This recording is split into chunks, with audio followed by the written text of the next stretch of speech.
We'll call the meeting to order. Please stand for the Pledge of Allegiance. I pledge allegiance to the flag of the United States of America and to the republic for which it stands, one nation under God, indivisible, with liberty and justice for all.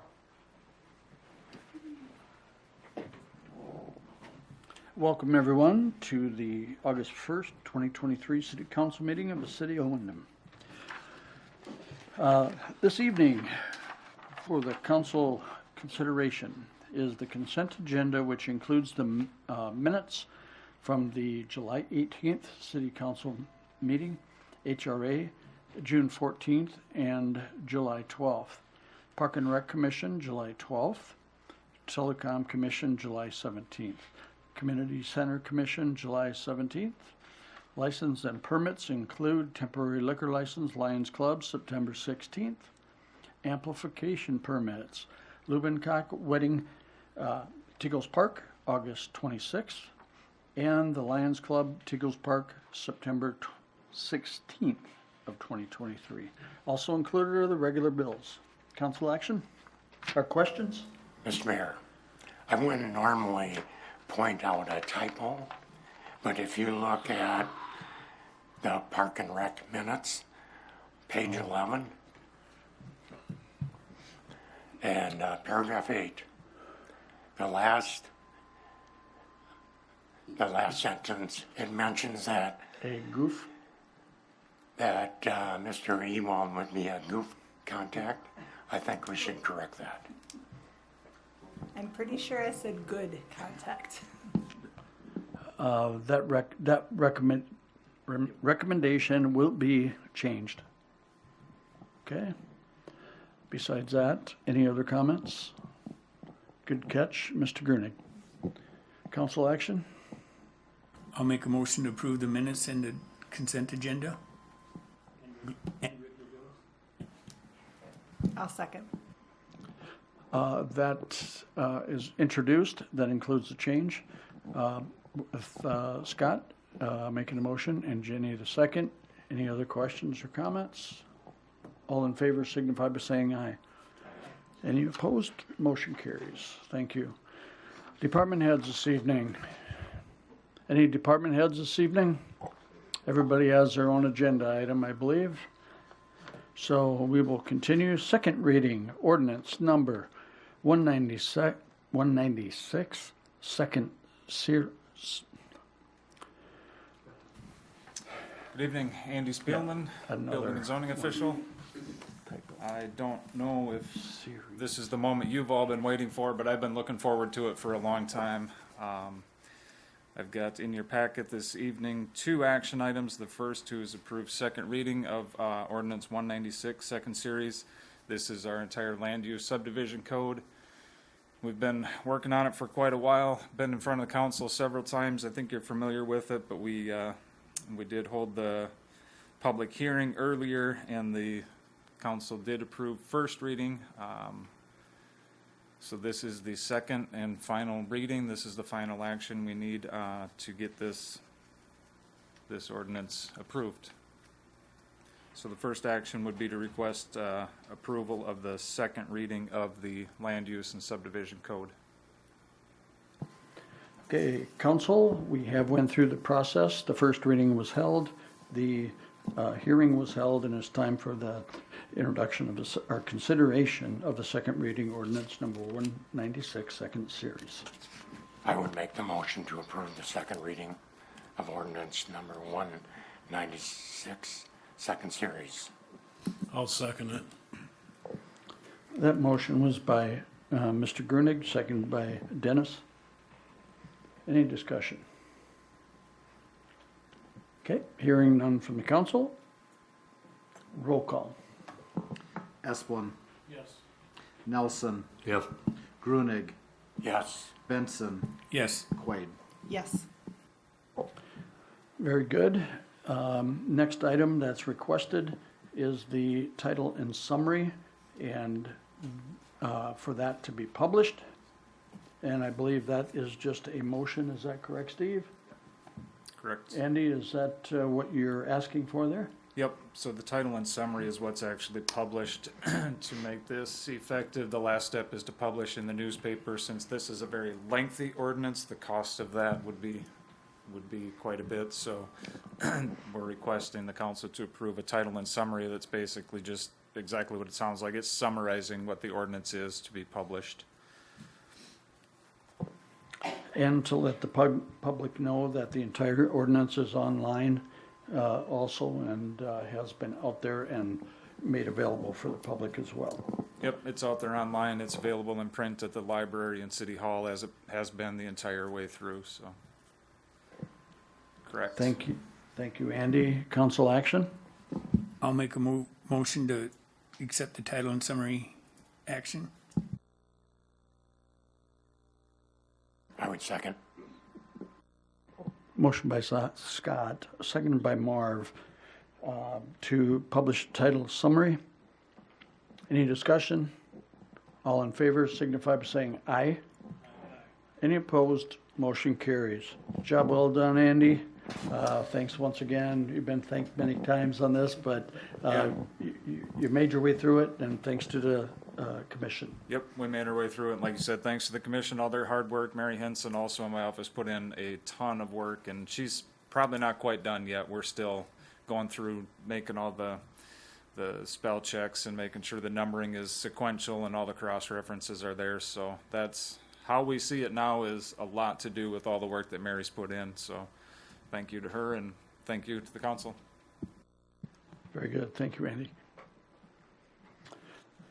Next, we have the 2022. This will be the city audit. I'll let Steve introduce the guest that we have on our screen. Okay, Ryan Schmidt from Schlenner Winter will be attending via Zoom.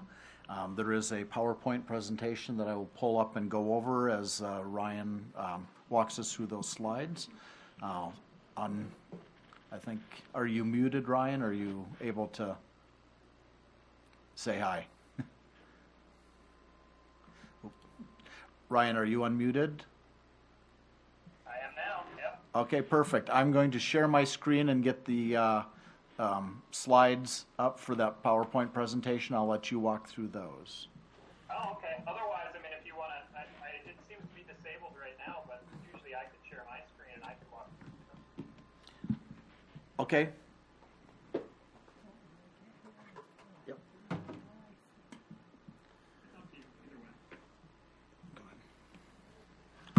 No, why don't you go ahead? I think you're able to, have your ability to share screen, so.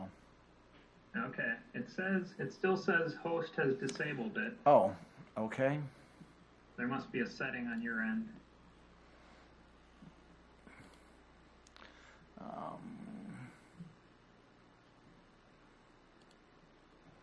One participant. There we go. Perfect. Okay. All right. I should be sharing now. How does that look? Yep, it's up.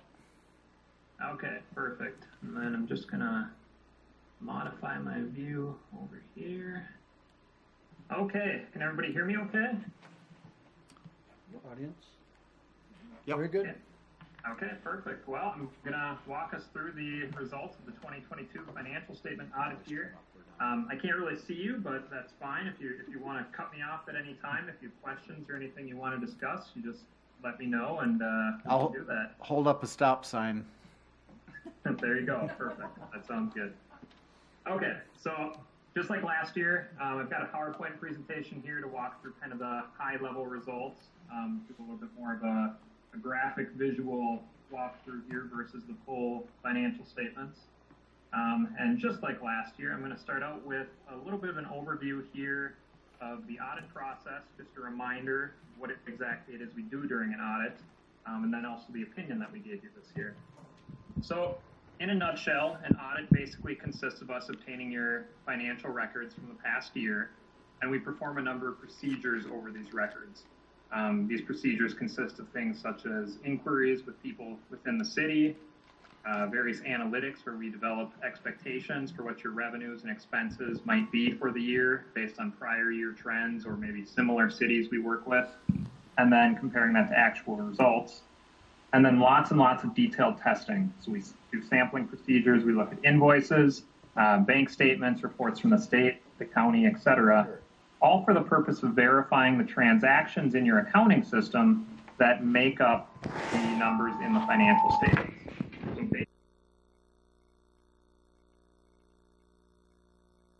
So opinion, so that's the best opinion you can achieve. So at a high level, you got that clean opinion. That is the overall result of the audit. A couple other items on this slide, some other required communications. You know, this would be where we would let you know if we ran into anything unusual or any difficulties during the audit. You know, let's say we had trouble getting the information we needed, or we saw some strange, unusual accounting transactions, or anything along those lines. This is where we would tell you about it. And as you can see from the slide here, there's nothing along those lines. Everything was pretty status quo and went pretty smoothly. One thing that was new this year, though, was that there was a new accounting standard we needed to implement called GASB 87, and this relates to how we account for leases in your financial statements. And the idea behind this accounting standard is that with our lease accounting, we now need to take more of a balance sheet approach. So for any leases that exceed a length of 1 year, where you're obligated for either future payments or where you're the lessor and you're going to be getting future payments over several years, we need to set up either a lease receivable or a lease liability, depending on what side of the leasing arrangement you're on. So there was that was a bit of an undertaking this year, analyzing all those leases and getting these additional balances set up.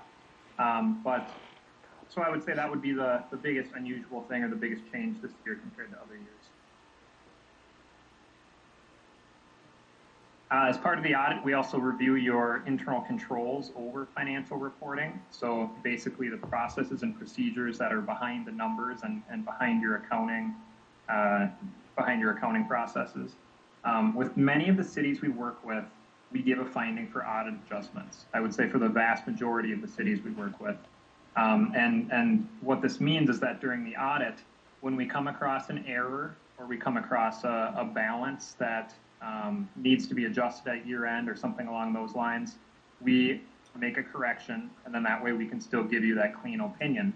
Now with your city, we really don't have much for significant audit adjustments. It's actually very clean when the trial balance is given to us.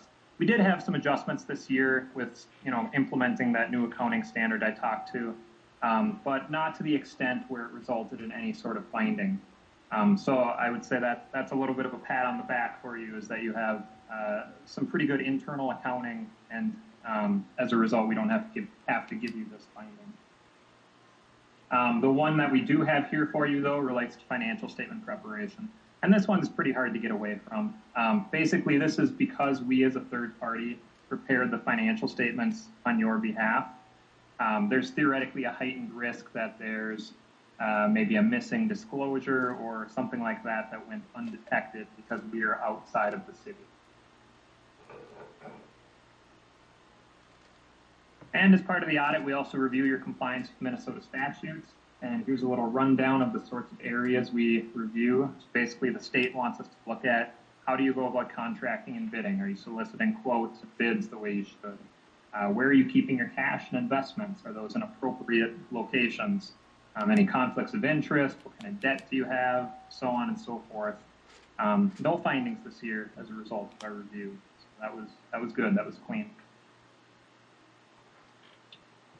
All right, with that, we'll slide into the numbers a little bit here. I'm going to start out with a big picture look at the general fund, looking at 2019 through 2022, and then we also have the budget on the right-hand side. We've got your revenues in the blue, expenditures in the red, and then your fund balance at the end of each year here. Just really big picture for starters here.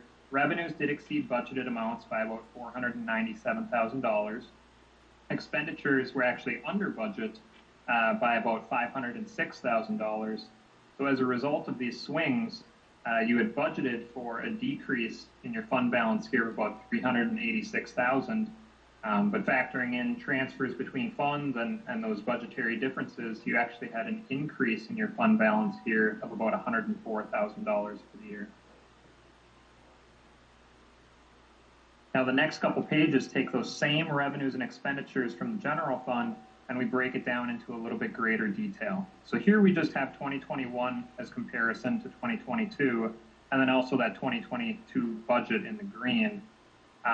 Just comparing to budget any areas where you deviated a little bit more from budget. Nothing too significant stands out.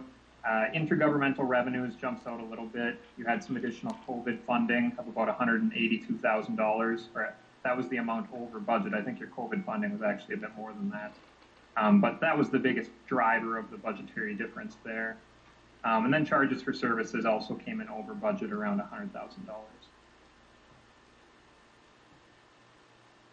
Same layout on the next slide, looking at your expenditures in the general fund, broken down into several different categories here. You can see very close comparing to budget. Not much to talk about as far as significant deviations, with the exception of capital outlay right here. This came in under budget by about $443,000, mostly within the capital outlay that was budgeted for the Public Works Department. So I assume that's probably related to timing of projects or something along those lines. Pay for the snow plows. No, we didn't pay for snow plows yet. Next slide here.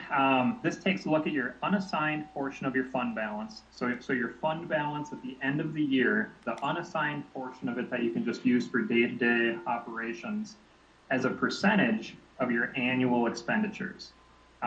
So you actually have a policy in place to set a target here to keep this ratio between 35 to 60%, which pretty closely aligns with the state recommendation from years and years back. Your ratio here dropped off a little bit from the prior year, mostly just because expenditures increased. So even though your fund balance actually went up, expenditures increased, so the ratio dropped. But that actually puts you right within your target, right at the top end. So you're at about 59% here. And the next slide just shows the cash trend over the past 4 years. You can see it's been on an upward trend here. Increased about $302,000 this past year, up to about $4,351,000 just for the general fund here at the end of the year. Okay, with that, we'll move away from the general fund. Take a look at your other governmental funds here. We've got the Economic Development Fund, which was considered a major fund this year, a fund that has a little more activity, a little more significant. And then also your Debt Service Fund, which is really made up of all much smaller individual debt service issuances. Both of these were fairly similar to the prior year as far as activity goes, with the exception of a few items.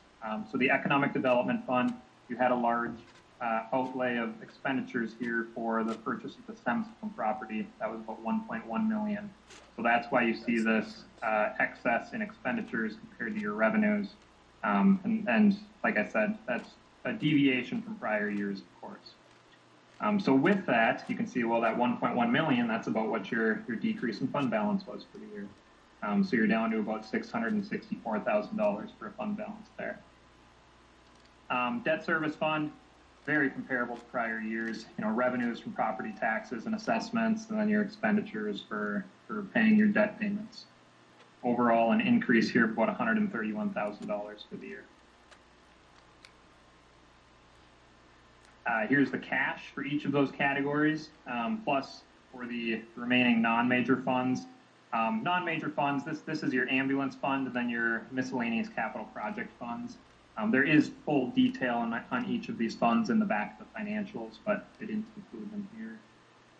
But those in aggregate dropped off a bit, down about $579,000 in the prior year. And that's kind of related to this increase in the debt service cash. The debt service cash went up about $832,000 compared to previous years.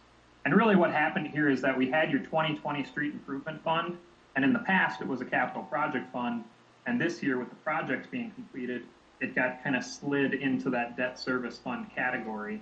So with that reclassification of that project and the remaining cash in that fund, that's what kind of caused this dip in your non-major category, and also the increase in your debt service fund in aggregate. And then, of course, a bit of a drop off here in economic development, down about $291,000 in cash for the year.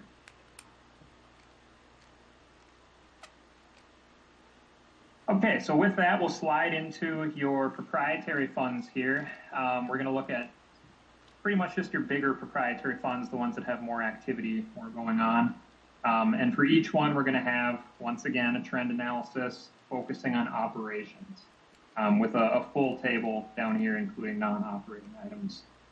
But looking at operations for the wastewater fund, for starters, you can see operating revenue was up about $173,000, pretty much entirely related to commercial charges through that fund during the year. And then operating expenses were up as well, about $50,000. And that increase was primarily related to just depreciation expense, which is a non-cash item. So it's your on-paper deterioration of your assets. So with that, you had an increase, or I'm sorry, you had overall operating income for the year of $332,000. Overall change in net position of nearly $200,000. Electric fund on the next slide. Very, very steady here, very comparable to the prior year. I mean, in the scope of $7 million of operating revenues here, you were up about $16,000. Operating expenses actually down about $139,000, which in the scope of things, very consistent with previous years. So overall, operating income here of about $1.8 million, overall increase in net position of about $1,665,000. Telecom fund, once again, pretty consistent with the prior year. Operating revenues down a bit here, down about $82,000 compared to the previous year. Operating expenses also down about $33,000. So overall,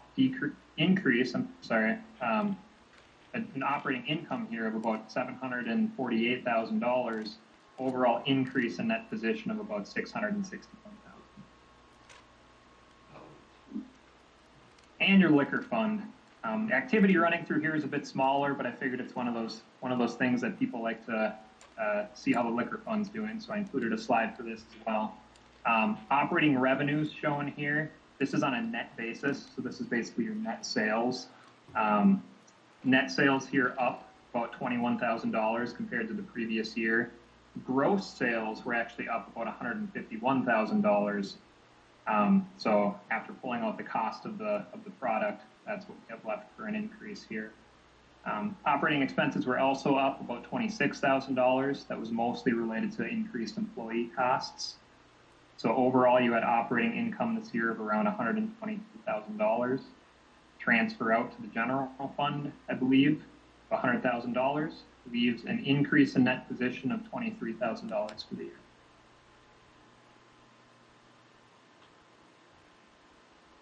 And then the Windom Area Health Fund. So because of the relationship with the city, this gets wrapped into the city as a significant or a major proprietary fund.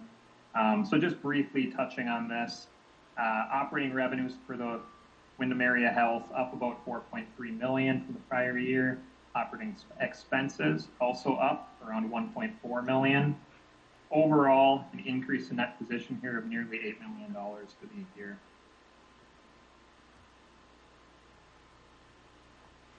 And then here we have the cash over the past 4 years for each one of these categories I just went through.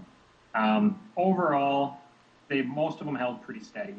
Either they held steady or they increased slightly. So not a whole lot to talk about here. The one thing I did want to point out was the telecom fund. The telecom fund actually does have a cash deficit, which we talked about last year. In the financials, we need to take this cash deficit and we need to present it as though it's borrowing money from another fund. So that's why we have it at zero here. What I will say is that last year at the end of 2021, that cash deficit was about $308,000 for that borrowing, you might say. At the end of 2022, that borrowing was down to about $70,000. So it made some significant gains there as far as cash flows go.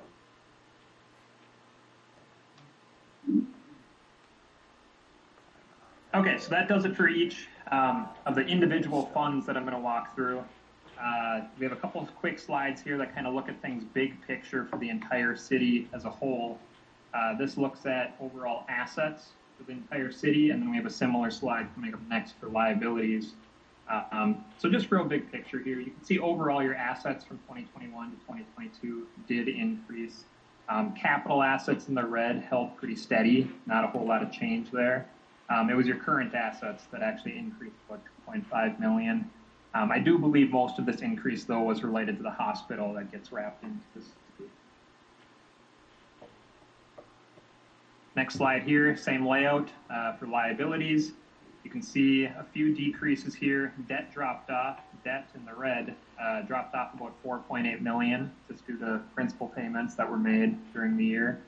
And then you actually had a slight reduction in your current liabilities too. But that does jump around a little bit from year to year based on the timing of vendor payments and construction liabilities, etc. Net pension liability, not really much to talk about here.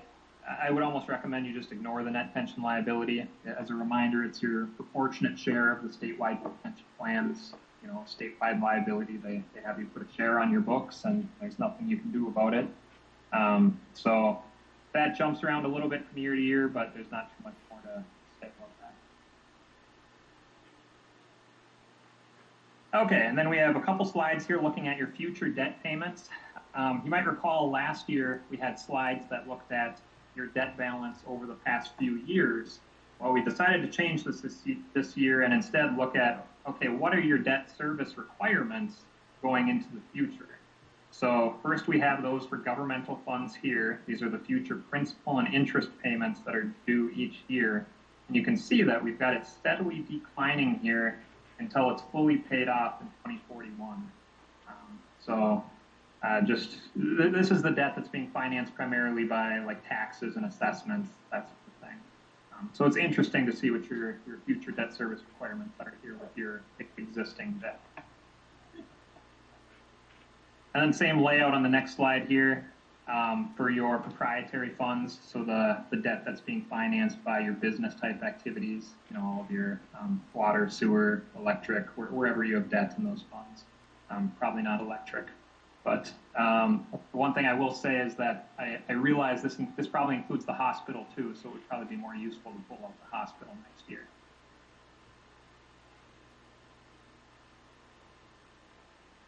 Okay, and then one final slide, just to talk about a new accounting standard that's, it's actually in effect already for 2023, but we'll probably tackle it with the 2023 audit. It relates to subscription-based IT arrangements.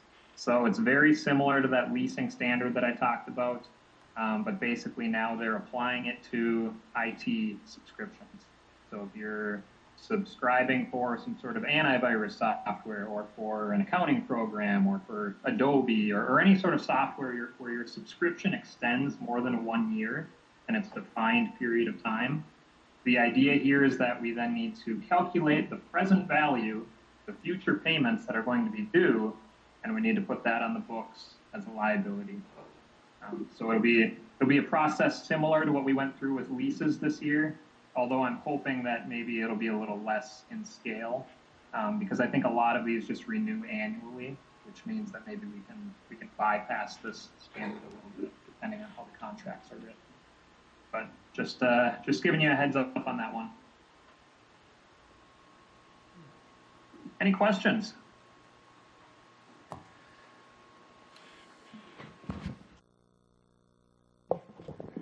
Council have any questions? I'll take a stab at one question. And because we have our hospital folks are going to talk about some financial things here coming up. And I just wanted to understand the income on the hospital side was up by what, $6 to $7 million? Was that the number I see? Am I understanding that correct? Yeah, one thing I'll say about the hospital, the way that this works is that another accounting firm actually performs the audit for the hospital, and then we take the financial statements from that other firm, and we just wrap them into the city So I don't have a whole lot of excess information here, but I will say that yes, operating revenues were up around, I guess, 2022 to 26, around 4.2 million maybe. And then they also had some non-operating items here too, which I believe must be grants and donations or something along those lines. So yeah, between the two, it does appear that they had some pretty significant increases in their revenue here. Okay, and just a follow-up to that then, and I'll either ask you or the folks here, was there some debt retirement that did come off during that period of time? No? You know, I think they had a PPP loan that dropped off, but I mean that was just forgiven, so not.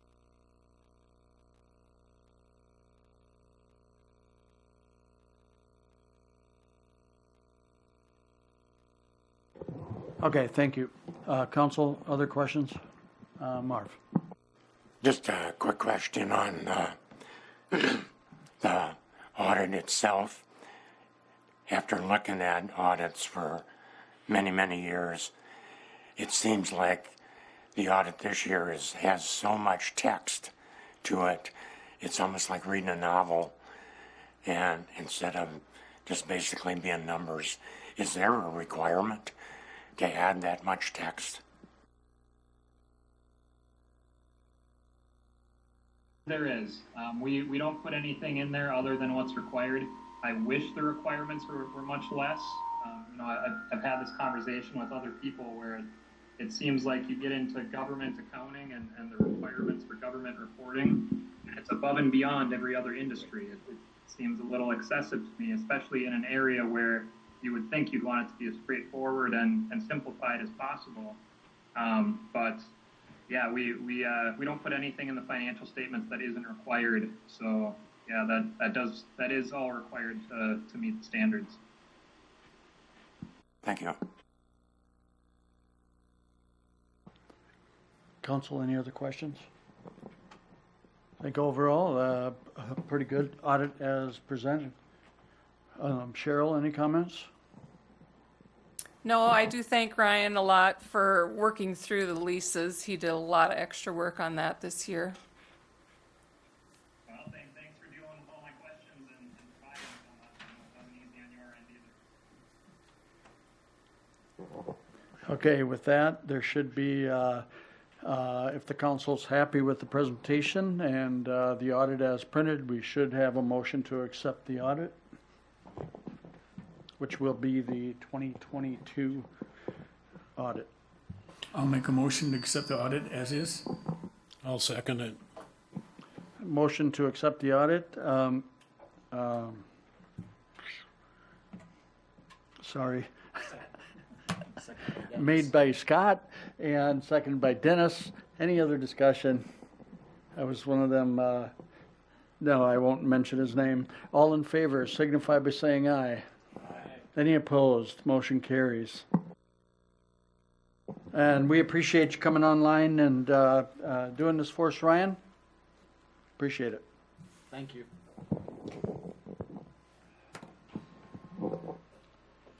Okay.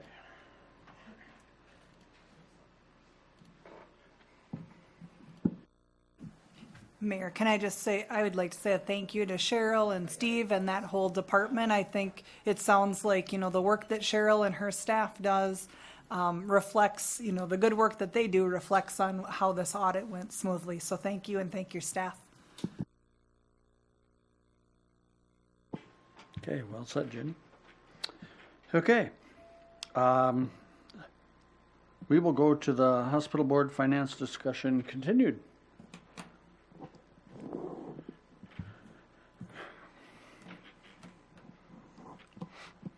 And I actually wanted to give you that opportunity to tell me of that difference, because I got a follow-up question too. Well, I'll talk about numbers all night long. Yeah, So that sounds good. John Pearl, CFO of the hospital. So, yes, we're on different fiscal years. So the city's fiscal year is on the calendar year, where our fiscal year ends 4/30. And so that's another part that makes it a little more difficult. We had a very good year for fiscal year 2022. Very good growth in revenue, so we saw a lot more patients, and we were able to keep our expenses down. The other piece that added to that is when you looked at that non-operating income. As Ryan had stated, we did receive forgiveness of the PPP loan as well as some additional COVID-related funds. I'm just gonna leave it at that, because I've seen that 6 million, and now you're talking about, this big project. It's like, wow, you could make a lot of money in a quick hurry here if you did that every year. So, I'd love to do that. Yeah. I'm going to have you talk to our payers. understand. I'll let you go ahead with your presentation. Thank Okay, you. very good. Well, we wanted to come up tonight because it's been a good month since we were here last talking about the MOB project, and wanted to update you on our big piece was looking at financing options to see what was out there. And as you all know, from a personal standpoint, it's a very good time to be an investor. Have deposits in the bank and earn interest than it is to borrow. But ironically enough, we are seeing pretty favorable rates out in the bond market. Todd Hagen from Ehlers, you're very familiar with, is helping us out and providing us a bunch of options. We've looked at different things from, like, say, a temporary bond. What would that look like to maybe get us through a construction period and then finalize the loan after that. So similar to if somebody was building a house, you have a construction loan and then you get the mortgage at the end. Or just locking into something right away here, like a 20-year bond of some sort. And it seems like right now that's probably the favorable route to go. On Thursday of this week, the hospital board is having a special meeting to discuss the options. Todd Hagen will be there to present kind of a pre-sale report of what he's seeing out in the market. And I really like that because we're finally getting down to the numbers, not the, it might be between 4 and 6 or having that wide range. Here he's gone out and talked to banks and got a feel for where that interest rate might come in. So I'm excited to hear his presentation on Thursday. Our hope is to get a recommendation from the hospital board that we can provide to the city council in the form of a resolution in 2 weeks to move forward with the project. Ideally, 2 weeks is the 15th. That would be fantastic. Certainly gives enough time to get moving on the project this fall and then finalize the funding this fall as well. And I think I've shared this before, but I think it's worth sharing again, is the project is approximately $30 million. There would be a cash contribution of $10 million. So what we're looking to have as debt service is about $20 million.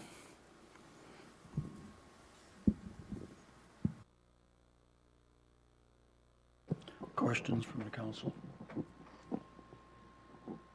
It's a lot of money we're gonna hear about. Just a question, like, when you're building a house, you make sure you got your finances in order before you go ahead and, so how can you build a house when you don't have your finances in order yet?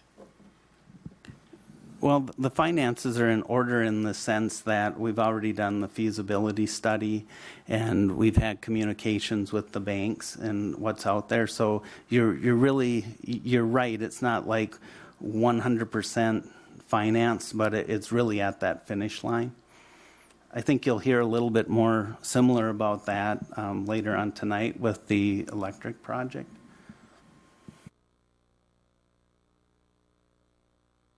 Marv? John, is the thought then overall that interest rates are going to go higher than where they are now? So maybe that's why you want to lock into something early? Well, I think it's more that you don't know. What's nice about, if interest rates go lower and maybe let's just say that deposits go higher, like the interest rates on our investments go higher. There's going to be different options. I mean, obviously, once you're locked into the bonds, there's so many years before you could pay those off early. I believe it's about 7 years, if I'm thinking correctly. Yeah. Yeah, I think the number we're looking at on our pre-sale was roughly 7, so you are locked into that.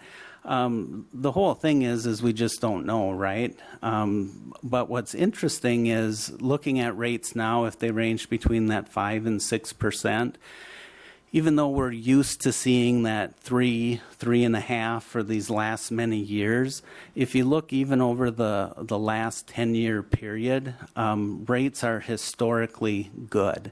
A rate at 5 to 6% is very similar to what it was 5 years ago. It just doesn't seem like it because we had that nice dip to historic lows. But just like the stock market, we really don't know, and we would rather not gamble on it. John, it's my understanding that I was at a meeting when you discussed potential USDA loans, which were considerably less interest, no prepayment penalties, it come off the back end, different things like that. I'm curious, why not USDA? Yeah, would love to do the USDA loans because you're right. It was about 3 3/4%, which is fantastic. We spent a lot of time looking into that as well. And what we discovered is we're looking at probably about a $3 to $4 million increase in expenses. And that's a combination of going back to the architects to say, okay, we got to put out 2 bid packages for our construction group. One following the USDA guidelines, so the BABA Act, which is Buy America, Build America, right? And then the other, the traditional way. And so what we learned, we did talk to some of the higher ups at the USDA and said, okay, what is really the reasonableness of us getting this in place this fall? And the message is all you can do is submit the paperwork and try. But when we talked to the architects as well as the construction managers, the vendors really don't even know what the process is to prove that they comply with what the BABA Act states. And we really got the sense from the USDA too that they really didn't know how it was going to be handled.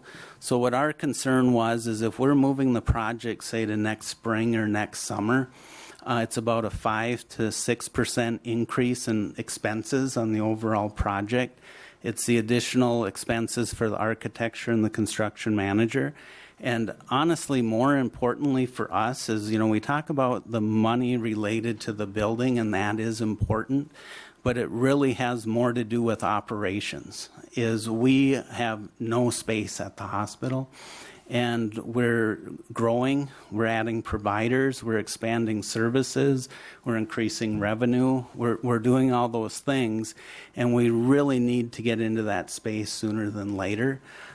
We just today, we have another contract signed from a surgeon, so we actually will have 3 surgeons here performing services by the end of the year.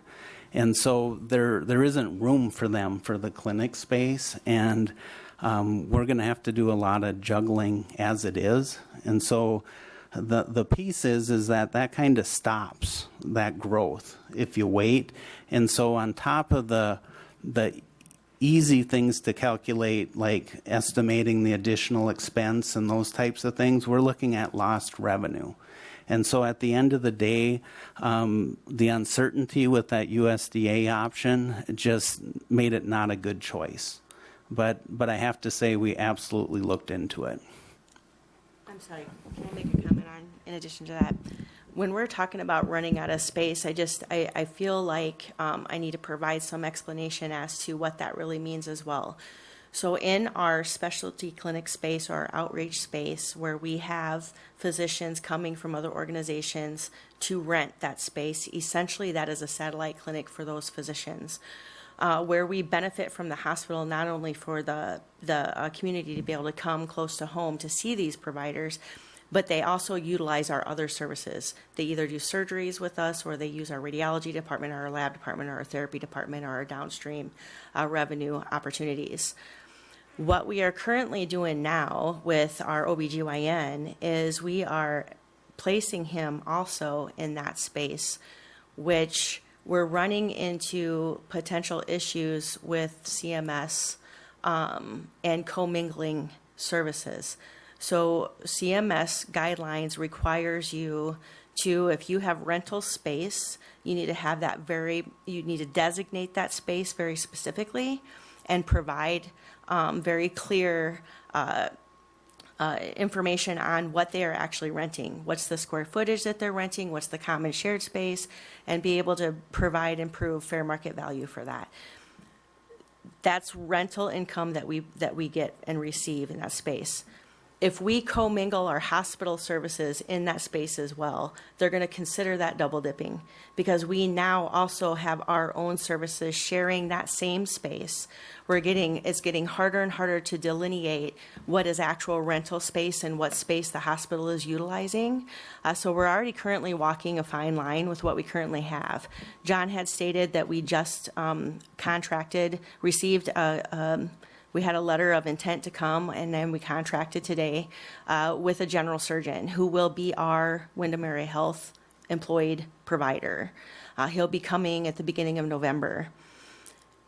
We now have to try to figure out how we're going to locate this surgeon along with this OBGYN in the space that we have allocated, so we're not further compromising ourselves as far as the commingling goes and not being able to provide additional space, or say this is space delineated for these outreach providers. To complicate things even more, we've got 3 outreach providers who are interested in increasing their days of service here. Increasing their days of service here is also going to increase our downstream revenues. We're currently right now, our patients or our communities are having to go outside of our community for that because it's such a long wait time to get into these providers. So we're losing those opportunities. 3 of our high producing providers want extra days that we no longer can provide them because we have 2 now physicians of our own that's occupying that space and we can't allocate. Again, that's what's pushing this project forward as well. That is an incredible amount of information in a short period.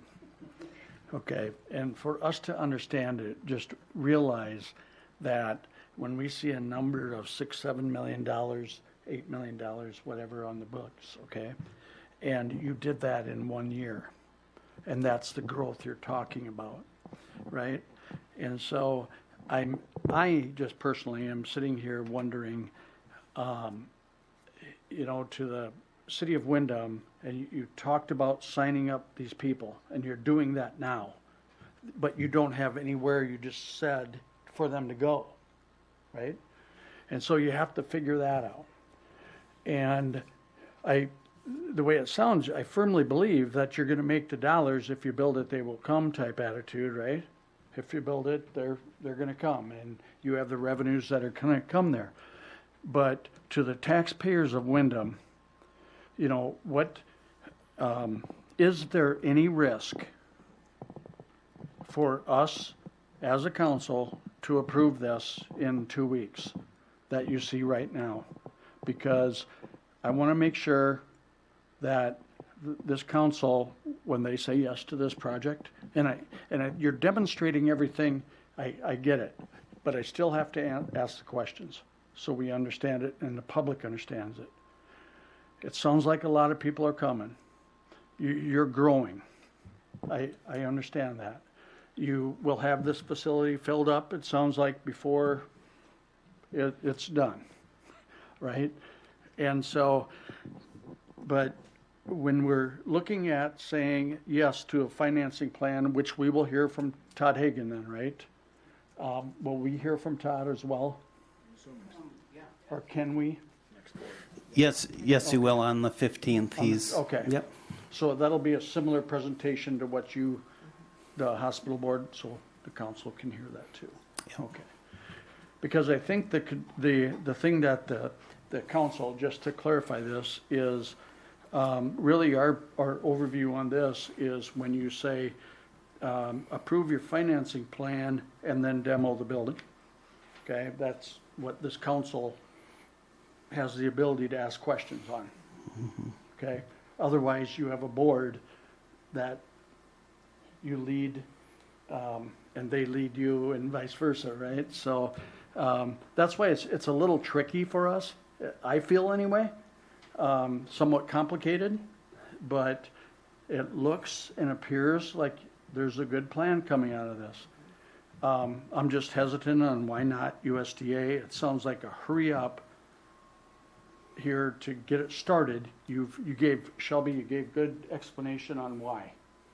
Okay, but it's still a hurry up process.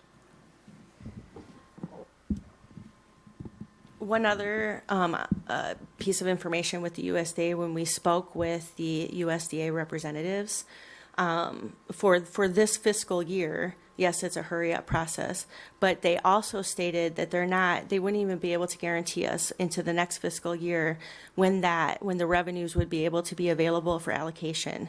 So we're not talking just a couple month delay. It's quite simply, or quite possibly, I should say, 6-7 months. Doesn't seem, or more, doesn't seem like much. But when you have providers coming to your community, if you stop that trajectory, it's very difficult to get that going again, especially when you've got other organizations close to you who are possibly or quite possibly able to try to work the same plan. And again, then you're competing for that service as opposed to already having that obtained, solidified, and getting that commitment from your communities. Another important aspect that I just want to draw up is that the city of Windom owns this hospital, that's true. But one thing that the city of Windom does have the opportunity to do is recognize the importance that this hospital has to other communities that it serves. It's very, very important to them as well, too.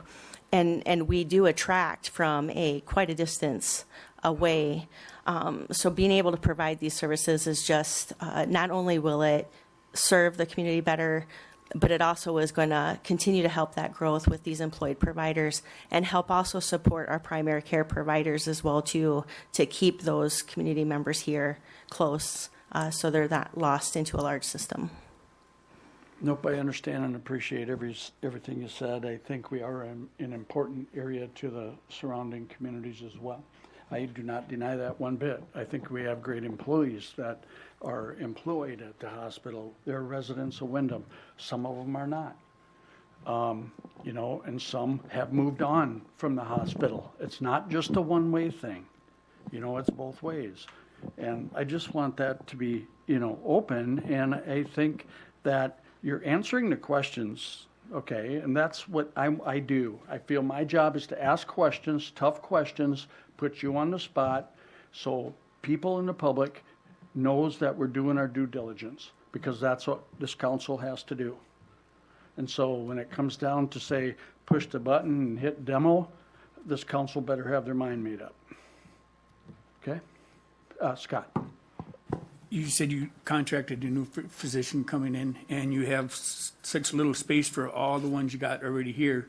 Is it any risk of losing this person, being you can't schedule what he is specified in? And if we're going to build such a big hospital or place, is it a chance if they walk away, we sit with an empty building? No, so that's a great question. The risk that we're going to have losing this provider, or these providers, I should say, is they already know what our vision is, so they know that that's coming. So they know that this is what we have available to us now. Plus, it's going to take some time to ramp them up anyway. So by the time the medical office building is there and available, we should already be really progressing with those two providers. Being able to recruit any others that we currently are speaking to right now, might be somewhat problematic, just simply, we can't place them anywhere. So that, there's not going to be a risk there. These physicians that we're bringing in as well too, part of their contract is to be service line builders. So what we also have to understand is when we have these providers coming into our community, they bring a whole network of their own of people that they have access to. This surgeon that we are actually contracted with, he has done academia. He has contacts and ties to the University of Minnesota as well too in the past. So our expectation and what's in their contract is they're going to help us grow these service lines. Our intent is not to have a service line dependent upon one provider. And then if that provider leaves us, we're caught not knowing anything and the community doesn't have the service anymore. They're expected to continue to feed that pipeline so that it's strong. Scott, thank you for that question because it made me now want to follow up with one more. And that is the ultimate time frame for completion. You're talking about people coming on. When does this have to be ready? When is it going to go online to provide the room for all these new people? Considering that we stay on target and the 15th, the council is comfortable with moving forward with the project and the board is comfortable with moving forward for the project, our timeline would be for demolition to occur at the end of September and the project to be completed 18 months from demolition. We're hoping that floors 1 and 2 will be able to be occupied sooner than that 18 months, and we can continue to build onto floor 4 as we move those physicians in, so we can even get them in possibly sooner than 18 months, but 18 months is the goal that we're looking at. We do have a letter of intent from the Sanford and Clinic as well too, just for assurances that they're going to come up and rent that first floor as well if we're going to invest in that. So we are providing those securities. Okay. Scott? What kind of disruption are you going to have through the rest of the hospital and the rest of the facility that we have to deal with throughout this timeline? Everybody's gonna suffer a little bit of pains, growing pains with that. But again, if we keep our eye on the prize, I think it's gonna be well worth it. We'll try to very much minimize the disruption for our patients, but, there may be some farther, distances they might have to travel to get to some of those services that currently they don't have right now just for parking and such. Most of our disruption will likely be with our hospital staff and relocating and crunching them, but everyone's going to have some growing pains for those 18 months. As far as hospital staff, I read through your notes and stuff, and you guys are on a shortage now anyway. How do you plan on gaining more? Because I tried to pay a bill the other day, and it took me 2 days of calling just to get it paid. And the person on the other end said, "We're short. I'm sorry, we're short-handed." I mean, that really can't continue, can it? No, it can't. And, where our focus is really is on clinical staff. Not that all the other departments aren't important either, but those are things that on a temporary basis we can easily contract out to get accomplished. You can't necessarily contract out a virtual nurse, right, or clinical staff. So we do have, we actually have been seeing some really good applicants for our nursing departments there, and really have increased the staffing.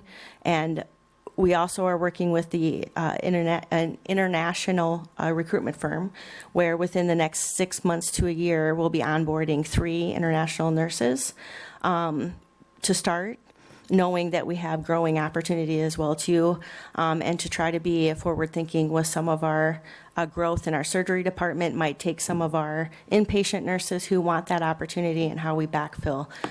So we're already making strides with that as well too. Mm-hmm. Last call. Dominic, Jim. a lot of people have asked me, and I don't know the answers, so I don't even try to answer them. It's a Windom hospital run by Sanford. One of the questions is who profits, Sanford or Windom? I mean, I don't know what I would say. Windom Area Health has a management contract with Sanford. We do not share revenues. So who profits? The community of Windom Windom Area Health profit solely. That profit doesn't go to Sanford, or nor is it shared. So that's the relationship we have with Sanford. Again, the management contract with Sanford benefits the hospital as a tertiary partner, as well as allowing us to take advantage of some large organizational discounts that they're able to bargain for, such as our supply chain, our electronic medical record, making sure that we're staying current with legislative changes and what that is, and the guidance that they provide for that as well too. But you are 100% independent from Sanford's control. If you start doing these surgeries, are they all going to be one-day surgeries, in and out, they go home, or are we going to have more beds? Is that something in the future, or? I would say likely they'd be shorter term surgeries to begin with, at least probably 1 to 2 day surgeries. Is there an opportunity for more extensive surgeries in the future, and would we welcome that? We certainly would. Would it require additional OR space, additional inpatient room space? I hope so, because if we're growing to that point, then that means we're doing very, very well. The next thing is $30 million. That's today, they're saying. And I know I'm real nervous about that, because I've read the League of Minnesota, the magazine just sent out, the Fed's talking about raising inflation rates again, possibly recession by the end of the year, or, will it happen? I've been thinking it for a long time, and I wonder if we aren't already there, but, and I can't see, if a person gets sick, they're sick, they gotta go to the hospital. I understand that. So, but it's still the price tag just bothers the heck out of me. I mean, just, not necessarily me, because I'm not gonna live that long to pay it off, so, somebody else might, and they don't like it. I recognize that the number may sound very scary, but again, when we are looking at these projects and when we're doing our due diligence, we already anticipate what these new services will bring as far as revenue streams to the hospital, as far as how we are going to pay for that building. Not only are we going to gain that revenue service from our own employed providers, so now we're going into clinic style employment opportunities, which the hospital has not ever done. The revenue generated from our providers will be in clinic, as well as the rental space that we're going to get from Sanford, as well as any of these surgeries that are provided to the hospital currently right now we don't do. So those are all new revenue streams that will be coming into an already pretty strong support system for the hospital and the services that we provide, in addition to our outreach providers increasing those services. We earn a lot of our revenues from outpatient service lines. If you have surgery as well, they're going to use your radiology, they're going to use your lab, they're going to use your therapy department. Those are the areas that, produce the strongest revenue streams. Everything's a risk. I can't sit here in front of you today and say I'm 100% positive that this is going to turn out. I can say I'm probably 99.8% positive. That's how confident I am in this. But everything is a risk in healthcare. You just have to be willing to take that risk. The only thing we know is if we don't, then that's where your future is going to stale out. Marv? John, you mentioned interest rate. What was the term? Is that 20 years? This would be 20, yep.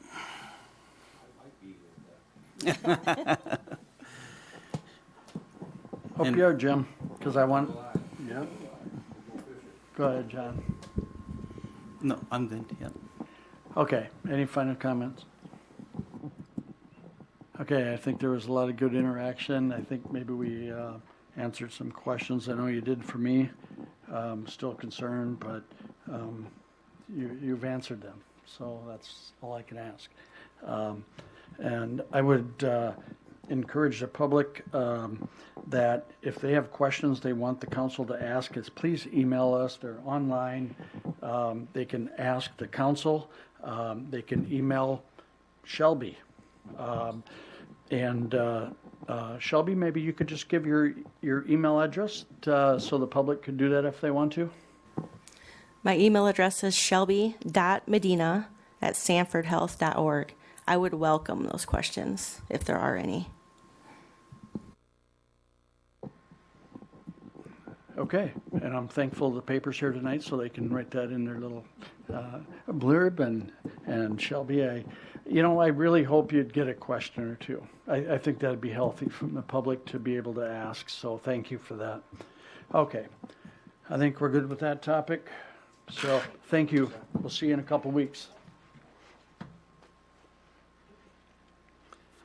Well, we're down to item number 6. Sorry.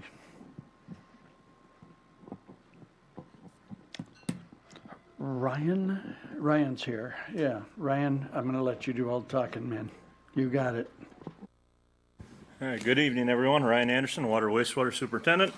In your packet, you will find the bid results for our Rolling Green Force Main project, recommendation letter from the engineer, and resolution accepting those bids. Just kind of touch on it just a little bit to clarify. So you see a bid amount and an alternate number 1. So we put it in for two different ways. One was either so Rolling Green Force Main is, for clarification, from Des Moines Drive. It is the sewer force main from the Rolling Green lift station at the corner of Des Moines Drive and 62, and then it dumps into, at this point, Highway 62 at 4th Avenue. The original pipe is still in the ground. It's 1950 something product, cast iron pipe, and in pretty tough shape. On either side of the river, the pipe under the river is ductile iron. I believe it's about 10 years newer than the cast iron.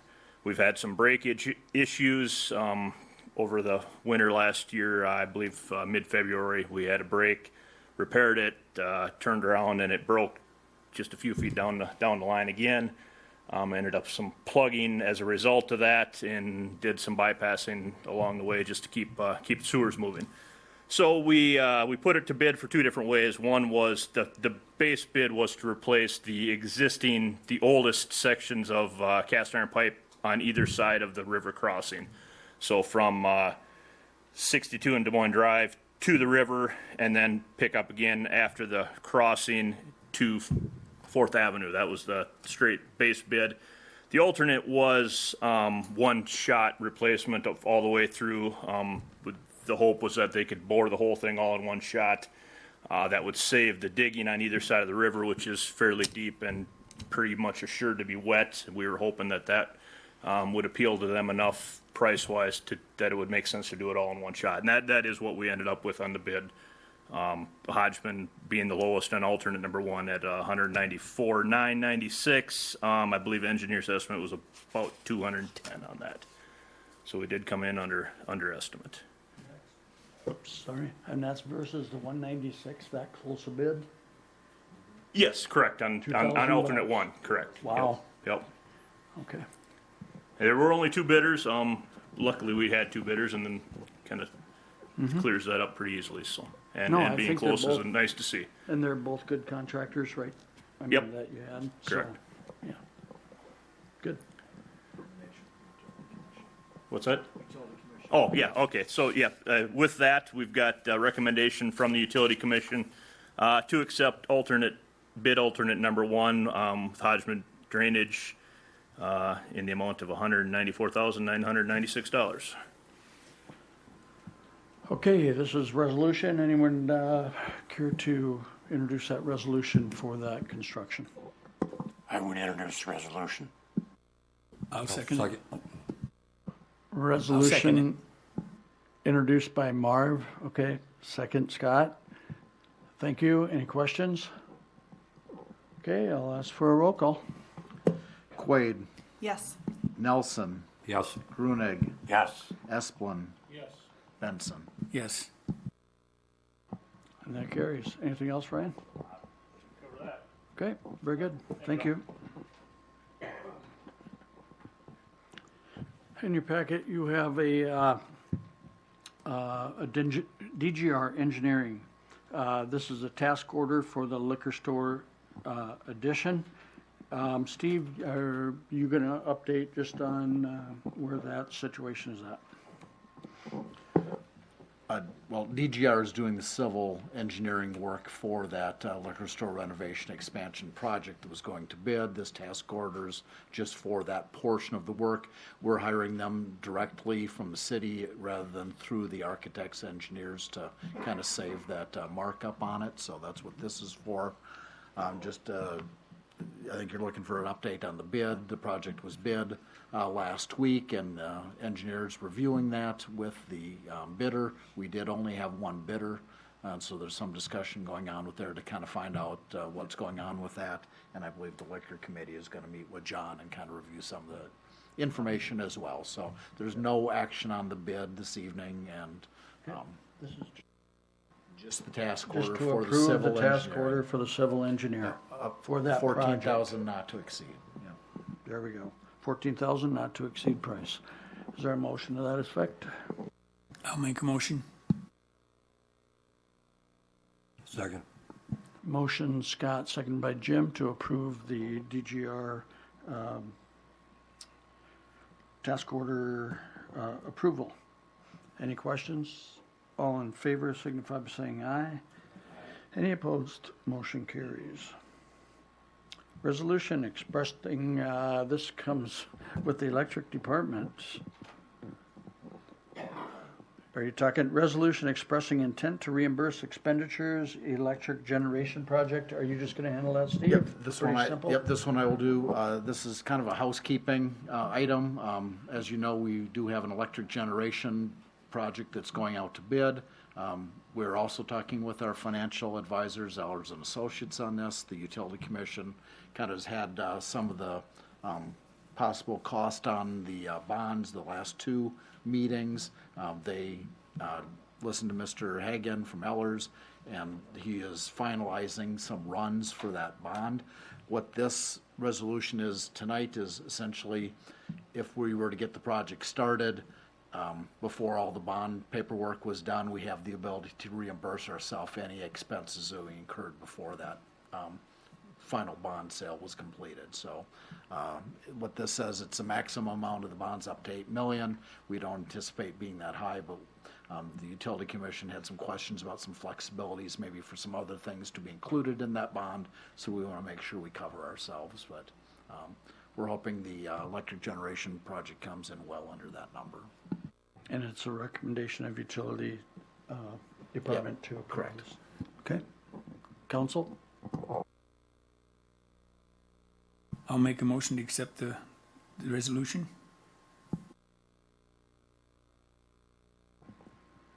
Scott introduced the resolution. Is there a second? I'll second it. And a second by Dennis. Any discussion or more clarification? Hearing none, a roll call, please. Benson, Yes. Quaid, Yes. Nelson, Grunig, Yes. Esplin. And that resolution carries. Item number 9, state appropriation update. This is a volatile, at the least, discussion topic right now. I can tell you that myself, Steve, and Tiffany, Senator Bill Weber, are planning a trip to Farm Fest tomorrow. And we will be there on site, and we will have this discussion. And I hope that we obtain a final and best offer. The governor, that's With the governor. He's attending Farm Fest. That's why we're going for Yes. And so there has been some different opinions from the state departments on this. I'm not going to elaborate on them all because they've been significant. So, Steve, I'll give you an opportunity if you want to add anything. Otherwise, we're going to Farm Fest. Yep, just what was in the packet, essentially just kind of an overview of the dollars and what they're going to be used for. We will be coming, hopefully shortly, for a resolution, we're hoping for a grant agreement from the state of Minnesota for those dollars. We also will have some paperwork for the loan that will be made out to Windom Apartments. EDA discussed at their meeting back in July. We're working on those documents as well, but we want to be able to execute the state contract along with the same time do the loan agreement for the apartment project. And as the mayor referred to, this is, there's many state employees involved in this through 3 different state agencies, and they all have different ideas, so getting all the cats herded into one direction has been a challenge. And we're hoping that with the intervention with the governor tomorrow, when we talk with him, that all this can get straightened out by the administration and get it moving. So, yeah, it's been an arduous task so far. And hopefully we can thank the governor tomorrow for getting everything straightened out overnight, and everybody's on their merry way, and we get our jobs done, and life continues. So that's it on that. We have a resolution authorizing application for a grant navigation support. Oh, there's my thing. So at the prior council meeting, we had a discussion about a grant application that we're submitting to the Department of Energy. This is a grant application we're submitting with the city of Blue Earth.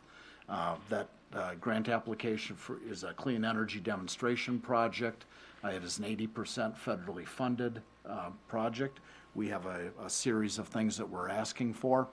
We engaged a grant writer probably a month and a half ago from the council. That was a $15,000 amount. The League of Minnesota Cities has a program where they will help pay for some grant writing expenses for unique projects and projects that are maybe going to be able to be replicated in other cities down the line. So I put in an application to the League of Minnesota Cities for this because we're the first 2 cities in the state of Minnesota applying for these federal DOE dollars. And so the league said, yep, that's a good cause. We think there's going to be more of these coming as more federal money rolls out. So they are willing to award us $5,000 to offset some of those grant writing expenses. And Blue Earth also got $5,000. So this is just a little money coming back. I would encourage the council to introduce and pass that resolution. I'll introduce this resolution. I'd second. Thank you, Dennis, for introducing the resolution expressing interest to reimburse expenditures, and Marv second. Any discussion?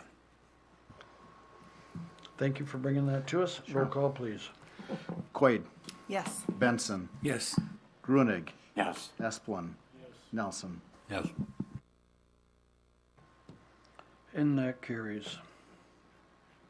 For grant navigation. Okay. Personnel. John's not here, but this is kind of a routine. We'd like to have the liquor store advertisement for a part-time clerk. Can we handle that one first? Liquor store committee, aware of this? Or not? Steve, update?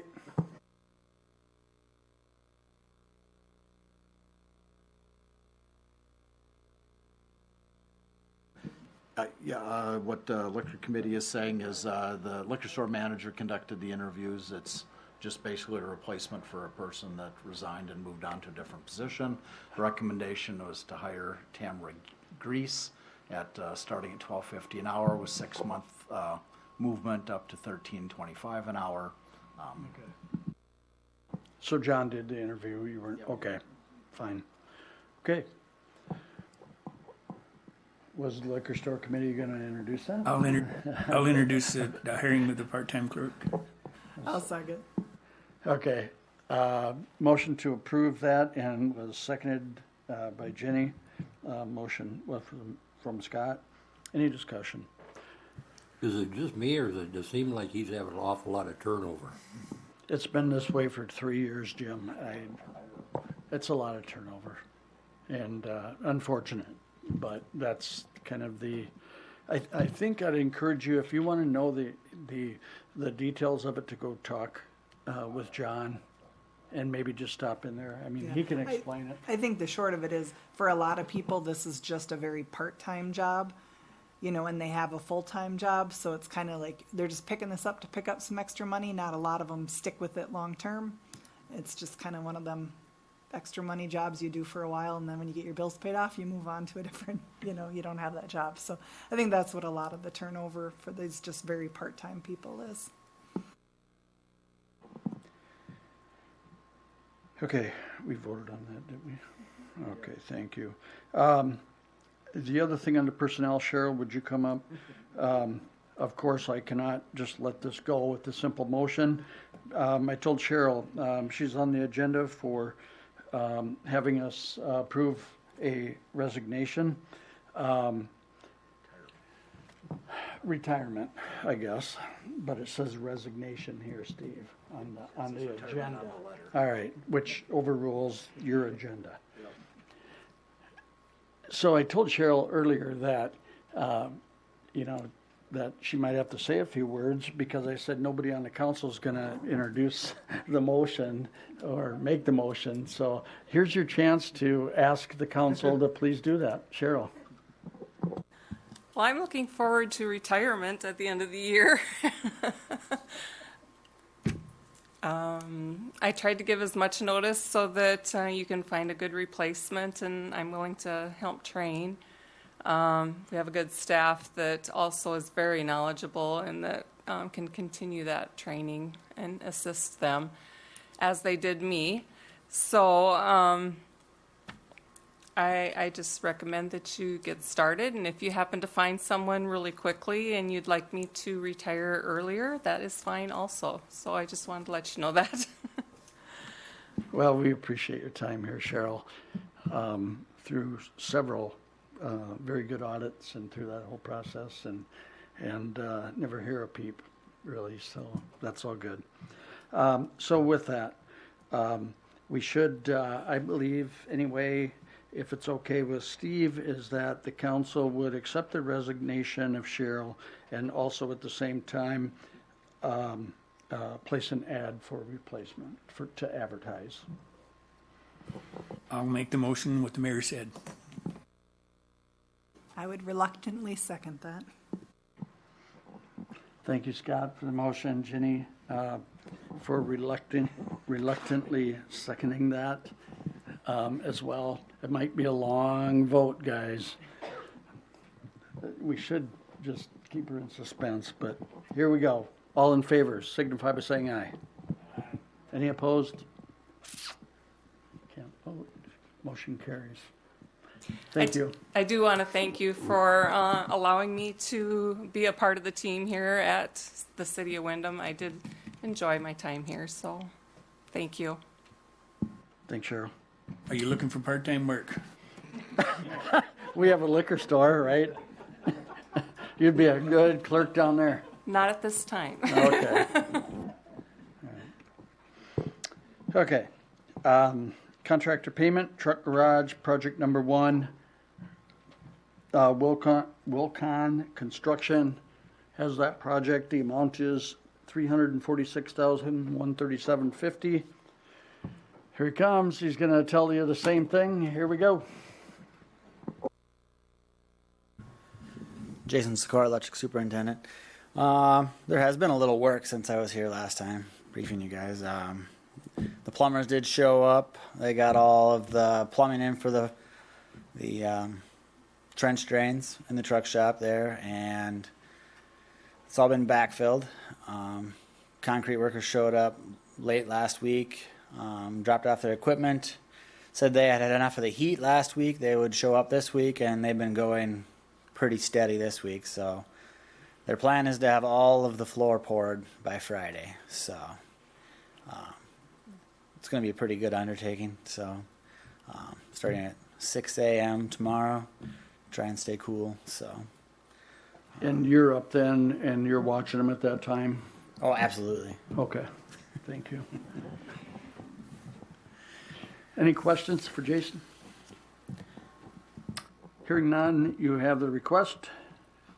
I'd make a motion to pay the payment number 1 for Wilcon Construction $346,137.50. I'll second. Motion by Marv, second by Jim to approve truck garage project number 1. First pay request. Any questions? All in favor signify by saying aye. Any opposed? Motion carries. New business, thank you. Is your golf game getting any better? Oh, that was last meeting. Okay, new business, folks, any old business?